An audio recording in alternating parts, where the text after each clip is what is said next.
idol, so naman po yung kuya ko. Pauwi na po ako galing sa aking trabaho. Medyo late na umuwi, nag-overtime po kasi ang daming work. Kasi alam mo naman, kailangan tapusin ang trabaho. Kailangan din magano ng kahit na konting oras overtime dahil na kailangan sa trabaho. Kamusta po kayo? Tsaka gusto ko rin namang matuto kahit na may edad na ako. Hindi lang ako magpo-focus dun sa kung ano yung trabaho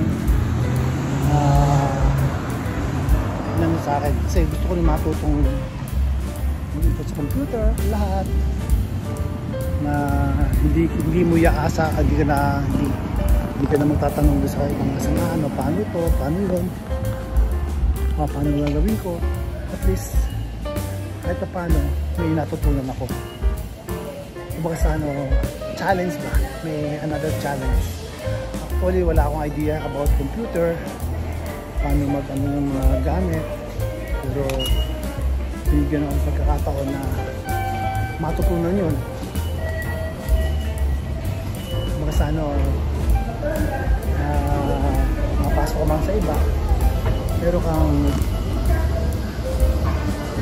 kahit paano may idea ka about computer.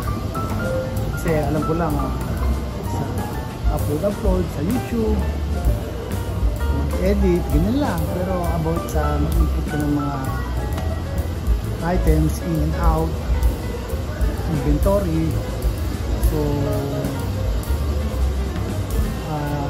hindi ko pa ginagawa dati yun. Manual lang ako, manual. Pero ngayon nag-inventory ko gamit na yung computer. So at least another yun, natutunan ko na naman yun. Tsaka kailangan din tsaga kahit na paano may matutunan ka. Ayun, shoutout po sa lahat ng mga Pinoy abroad. Tsaka huwag po tayo mag-focus kung ano lang, at least kahit na paano kaya mo ginawa yung gusto mong matuto, gusto mong lumawak pa yung kaalaman mo, kaya mo ginagawa yung mga bagay. Kasi mahirap naman doon ka lang nakapokus sa kung ano talaga yung trabaho mo. Mas maganda matuto ka rin para kahit na paano sa sarili mo meron kang dagdag kaalaman. Ayan, dito po kayo, dito po tayo sa Kita Cabane Station. Bilang isang Pinoy abroad, hindi po ganun kadali, ulitin ko sa inyo, hindi po ganun kadali ang mamuhay abroad.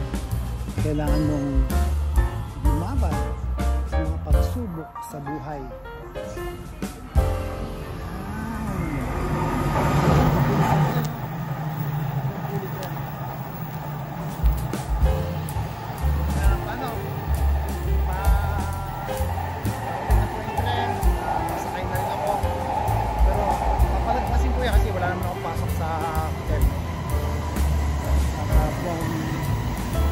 Starting next week, regular na po yung live ko kasi wala man akong extra job na. Nag-quit na po ako kasi malayo na yung bahay ko. Kaya isa na lang po yung trabaho ko. Ayun, shoutout po sa ating mga kaibigan, mga kapwa ko TikToker, YouTuber. Laban lang po tayo. Huwag po tayo ang mga wala ng pag-asa. Alam po ninyo, masarap po maging isang live streamer. Masarap po maging YouTuber. Kahit pa paano po kumikita ka, dagdag din kang din ba? And then nagkakaroon po ng maraming kaibigan, kakilala. Ayan ang pinamaganda bilang isang live streamer. Di ba? Harap na! Wala na yung salamin ko. Medyo malabo na kasi yung mata ko eh. Di ba? Ayan ang bilis oh. Ang bilis ng taon na yan. Express, hindi may tour ito eh. Express. Ito, Local po, local.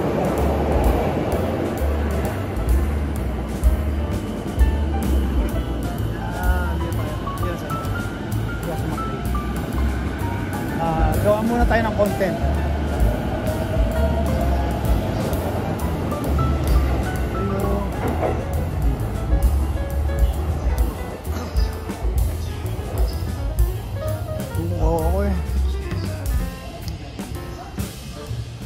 Yung kasi kagandahan nagkaroon ng kaya naging full time na rin kasi ako sa trabaho ko, so kahit pa paano dapat mag-focus ka sa trabaho mo, diba? May time ka para sa live stream, may time ka para sa YouTube o live stream, diba?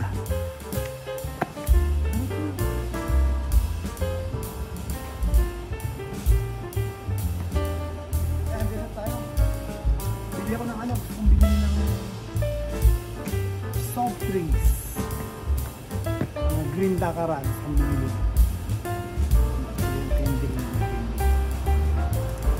Sa linggo na ata ito sa wallet ko. Dumidikit-dikit na ako. Mahirap ng buksan, no? Ay naku, kuya, matawa ka talaga. Yung candy mo, madikit na ako. Pero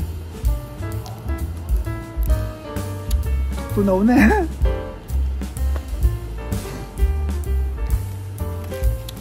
Puro basura laman ng ano ko eh. Kasi kumakain ako eh.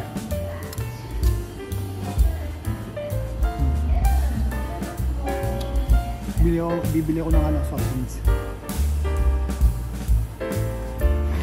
Okay. Green tea. Okay, body mente 170.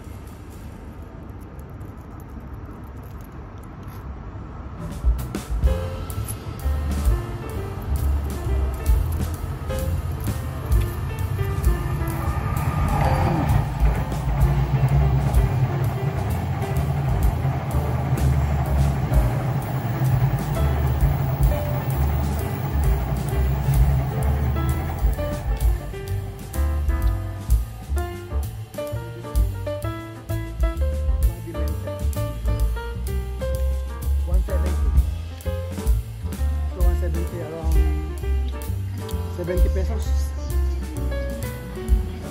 Tama. Yung sukli oh.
Diba?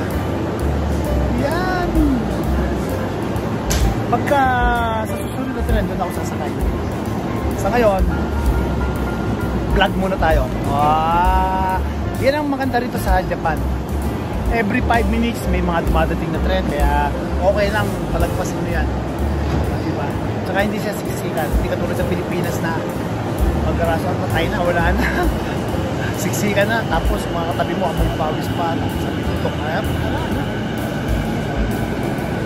Kaya naman, kaya harap na. Paano? Maraming salamat po sa inyo.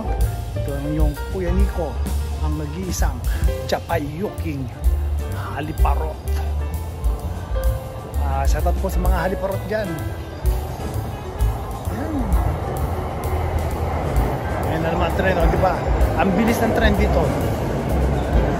Halos sa Itaw 47, o. Yung isa kaalis lang. Ayun.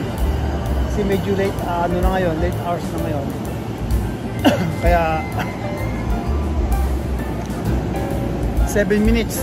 Makita mo naman yung tren, talagang punong-puno yung mga tao, di ba? Nakita mo. Grabe. Kaya malalayo yung mga biyahe niyan eh. Masusunod, dyan din ako sasakay. Diretso ako ng Eguia, tapos transfer ako ng ano,